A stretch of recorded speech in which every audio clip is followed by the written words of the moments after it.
تعلق ہے electronic media سے میں مشکور ہوں کہ آج ہمارے اس ہنگامی پریس کانفرنس میں اپنی شرکت کو یقینی بنایا۔ آج ہم تحریک تحفظ پاکستان کے جتنے سیاسی جماعتیں ہیں، Balochistan national party, Pashtunkhwa minimum party, Tehreek Insaf اور وحدت مسلمین کے دوست یہاں پہ تشریف فرما ہے۔ جیسے بی این پی عوامی کے ہمارے دوست جو ہمارے اس دھرنے میں جو بلوچستان نیشنل پارٹی کی طرف سے انہوں نے نہ صرف حمایت کی بلکہ ان کے سربراہ اسد بلوچ صاحب نے اپنی شرکت کو یقینی بنایا۔ وہ خود وہاں تشریف لائے اپنے ساتھیوں سمیت، اور انہوں نے بھرپور تعاون اور ساتھ چلنے کا یقین دلایا۔ اور آج بھی ہم اسی موضوع کی طرف آپ کے توجہ دلانا چاہتے ہیں کہ بلوچستان نیشنل پارٹی کا جو دھرنا وہاں پہ جاری ہے لکواس کے، جو آج 15ویں دن میں داخل ہوا ہے، اور ہمارے جو جن مطالبات کے حق میں وہ بھی آپ کے سامنے ہے کہ ڈاکٹر مبارک بلوچ سمیت جو خواتین ہیں اس کی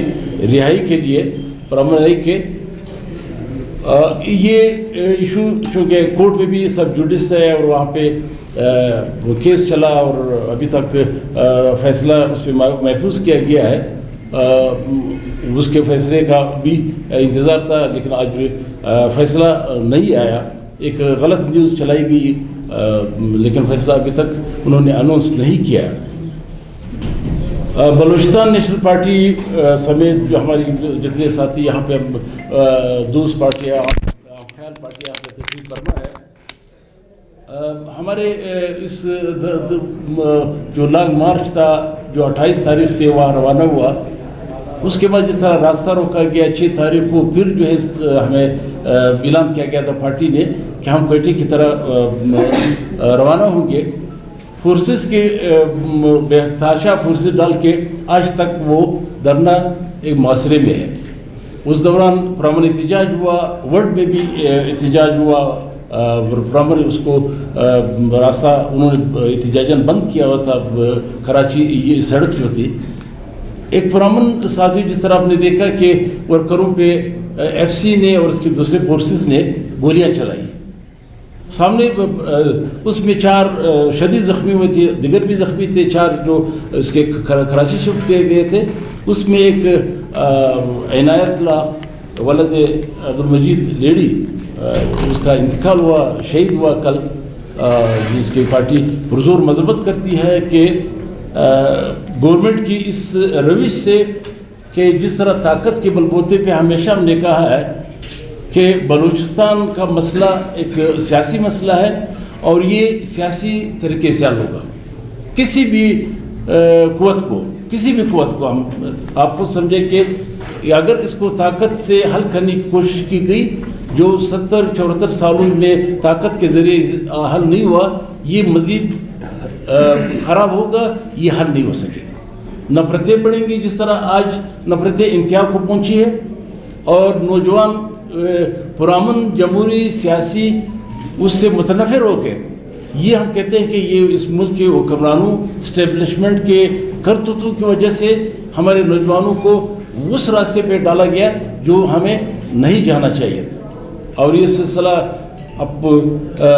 سارے ملک میں پھیلا دیا گیا۔ پشتونخوا صوبے کی حالت آپ دیکھ رہے ہیں، ملک کی دیگر حالت آپ دیکھ رہے ہیں کہ اس ملک میں ایک 8 فروری 2024 میں ایک جعلی انتخابات کے ذریعے جو اسمبلیاں لائی گئی ہے، حقیقی قیادت کو، حقیقی سیاسی جماعتوں کو روک کے جعلی قیادت کو سامنے لایا گیا، اور اس جعلی قیادت کے جو اسمبلیاں بنی ہے اس کے تھرو آج سے 2 دن قبل اسلام آباد میں جو مین نقطہ ہے جس پہ ہم آ رہے ہیں آج یہاں پہ آپ کے سامنے، 8 اور 9 تاریخ کو ایک کانفرنس منعقد کرائی گئی اور اسلام آباد کے اندر، اور یہ برملا اس کا اعلان کیا گیا۔ وہ تو یہ صدر صاحب سے واضح تھا، لیکن اس بار انہوں نے برملا کہا کہ بلوچستان اور پختونخوا سرزمین پہ جو وسائل ہے، جو مدنیات ہے، اگر اس کا ہم استعمال کریں، بین الاقوامی کمپنیاں لا کے اس کی شراکت سے اس کا استعمال میں لایا جائے تو پاکستان کے تمام قرضے جو ہے وہ ختم کیے جا سکتے اور پاکستان اسے چلایا جا سکتا ہے۔ یہ ہماری اس بات کی تائید ہے، ہمارے اس موقف کی تائید ہے، ہماری جو سیاسی جماعتیں ادھر اب تشریف فرما ہے کہ ہمیشہ ہم نے یہ کہا ہے کہ بلوچستان اور پختونخوا سرزمین پہ جو بدامنی ہے، جو بے قراری ہے، اور یہاں پہ ہمیشہ جنگ کو اور لوگوں کو زبردستی اس کے حقیقی قیادت کو دبا کر اس کی جگہ پہ جاری قیادت کو لایا جاتا ہے۔ اس کا مقصد بھی یہی تھا کہ ہمارے اس وسائل کو بے دردی سے اس کو لوٹا جائے۔ 70-74 سالوں سے جتنا اس سے استفادہ کرنا تھا کر لیا۔ اس وقت جو ملک بیرونی قرضوں کے بوجھ میں ڈوبے ہوئے ہیں، آج اس کے لیے بھی ایک ہی راستہ ہے، اور وہ راستہ ہے کہ بلوچستان اور پختونخوا سرزمین کے وسائل کو، مدنیات کو نکال کے ان قرضوں سے اپنے اس کو چھڑایا جائے اور اس ملک کو چلایا جائے۔ لیکن ہم نے ہمیشہ یہی کہا کہ یہ ملک ایک فیڈریشن ہے اور اس کے فیڈریٹنگ یونٹس ہے، اور پاکستان میں جو اس وقت آئین جس کا دعویٰ یہ کرتے ہیں، کانسٹیٹیوشن آف پاکستان، یہ ہر قوم کو، ہر صوبے کو، ہر فیڈریٹنگ یونٹس کو انہوں نے یہ اختیار دیا ہے کہ ان کے سرزمین پہ جو بھی وسائل پیدا ہوتے ہیں ان کے پہلے مالک وہ فیڈریٹنگ یونٹس ہیں۔ لیکن اس سے بدقسمتی سے اس ملک میں روش یہ رکھا گیا، روش یہ اختیار کیا گیا ہے کہ فیڈریٹنگ یونٹس کے لوگوں کو وہ محروم رکھ کر اس کے وسائل کو لوٹ کر کے اسلام آباد اور پنجاب کو آباد کرنے کی کوشش کی گئی، جس کے نتائج آج ہمارے اور سب کے سامنے ہیں۔ تو آج بھی ہم کہتے ہیں کہ جو بھی اسمبلیاں انہوں نے بنائی 8 فروری کے جعلی الیکشن کے ذریعے، ہم کہتے ہیں یہ متنازع اسمبلیاں ہیں۔ یہ اسمبلی یہ اختیار نہیں رکھتی کہ یہاں کے قوموں کے وسائل پہ یہ فیصلے دے سکے۔ آج ہم یہ کہتے ہیں کہ ہماری واضح موقف ہے کہ اس جعلی اسمبلی کے ذریعے، اس جعلی پارلیمنٹ کے ذریعے کوئی بھی فیصلے مسلط کیے گئے، پختونخوا اور بلوچستان کے عوام اس کے پابند نہیں رہیں گی، اور ہم اس کو کبھی تسلیم نہیں کریں گے۔ ہم اپنے وسائل کے، یا کی سرزمین کے وسائل کے مالک اس سرزمین کے لوگوں کو سمجھتے ہیں، جو تاریخی طور پہ ہزاروں سال اس سرزمین پہ آباد ہے۔ اور ساتھ ہی ساتھ جس طرح میں نے جعلی قیادت کی بات کی کہ یہاں پہ بدقسمتی اس ملک میں یہ رہی ہے کہ اسٹیبلشمنٹ کا رویہ ہمیشہ یہ رہا ہے کہ انہوں نے حقیقی قیادت پہ الزامات لگا کر لوگوں سے دور کرنے کی کوشش کی گئی، لیکن عوام ہمیشہ اپنی اصل قیادت کے ساتھ رہی ہے۔ آپ جعلی طریقے سے جس نے 3 سے ووٹ بھی نہیں دیا، اپنے اسمبلی میں تو پہنچا دیا، لیکن عوام کے دلوں میں جو حقیقی اپنی قیادت کے ساتھ جو وابستگی ہے اس کو کیسے ختم کیا جا سکتا ہے؟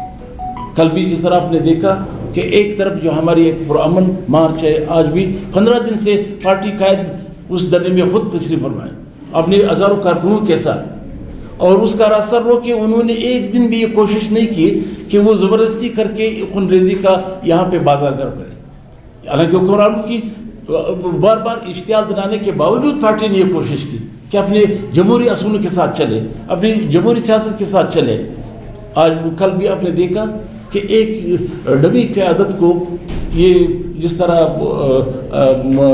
اس کے سامنے لا کے، پریس کے سامنے، آپ لوگوں کے سامنے لا کے جو الفاظ، جو زبان استعمال کی گئی ہے وہ آپ نے سنی۔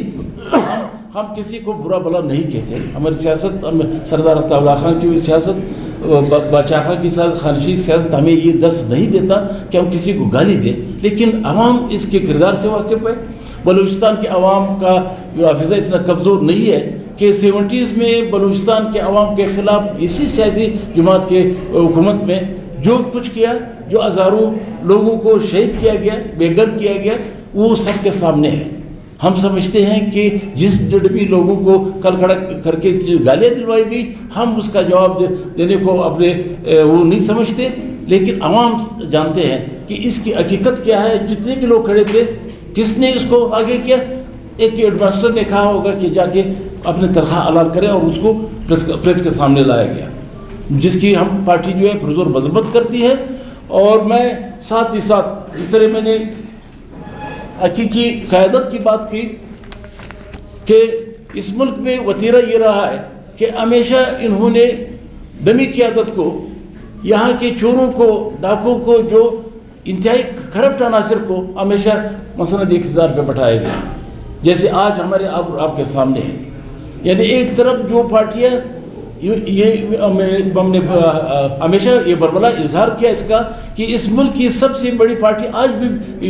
تحریک انصاف ہے، اس کے سب سے بڑا جو لیڈر وہ عمران خان، جس نے الیکشن جیتا، پختونخوا صوبے بھی جیتا، آج بھی 100 کے قریب اس کے سیٹیں ہیں نیشنل اسمبلی میں، وہ جیل پہ، اور چور ڈاکو جو ہے جس نے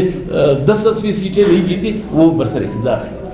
اور اسمبلی میں کوئی فیصلہ لینے کے بجائے آج ایک غیر آئینی فورم کو استعمال کیا جا رہا ہے، یعنی 18ویں ترمیم کے موجودگی میں، آئین میں آرٹیکل 172 کے موجودگی میں، آرٹیکل میں 158 کی موجودگی میں SIFC کے ذریعے تمام جو اس ملک کے دارمدار کو چلایا جا رہا ہے، ایپیکس کمیٹی کے ذریعے فیصلے کیا جا رہا ہے۔ ہم کہتے ہیں یہ غیر آئینی فیصلے ہیں، غیر جمہوری فیصلے ہیں، اس کو عوام کبھی تسلیم نہیں کریں گے۔ اور اس طرح کے کانفرنسوں میں صرف ہمیں اطمینان ملی ہے کہ انہوں نے آج خود تسلیم کیا کہ پاکستان اس ملک کو مزید چلانے کے لیے یہ واحد راستہ جو ہے وہ بلوچوں کے، پشتونوں کے سرزمین پہ مدیات ہے، اللہ تعالیٰ نے جو خزانے پیدا کیے اس کے بغیر یہ ملک نہیں چل سکتا۔ تو ہم سمجھتے ہیں کہ اگر وہ واقعی اس ملک کو چلانا چاہتے ہیں تو فیڈریٹک یونٹس کو مطمئن کرنا ہوگا، فیڈریٹک یونٹس کے جو حقوق ہے اس کو تسلیم کرنا پڑے گا، اور یہ حقیقی جو قیادت ہے پشتونوں اور بلوچوں اور یہ پاکستان کے، اس کو اعتماد میں لے کے یہ تمام معاہدے کیے جائیں۔ آپ کا شکریہ۔ ابھی رحیم زیرسوال صاحب کو میں دعوت دوں گا کہ وہ اپنے خیالات کا اظہار کریں۔